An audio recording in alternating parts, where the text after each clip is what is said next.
मुल्क भर की तरह जाफराबाद के हलका NA 255 और PB 16 के लिए 8 फरवरी को होने वाले इंतखाबात के लिए सामान पोलिंग अमले को फ़राहम किया जा रहा है।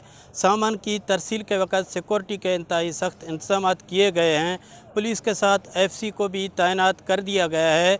हलका NA 255 की कुल आबादी 11,24,567 है।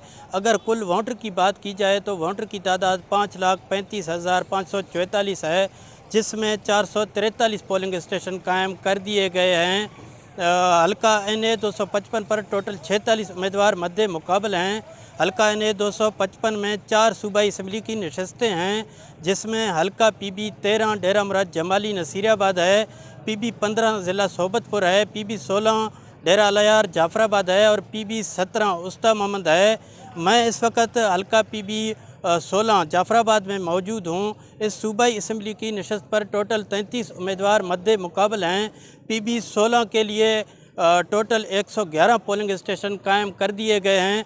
पोलिंग सामान अमले में तरसील किया जा रहा है, उनको फ़राहम किया जा रहा है। इस वक्त सामान की तरसील के वक्त सिक्योरिटी के इंतहाई सख्त इंतज़ाम किए गए हैं।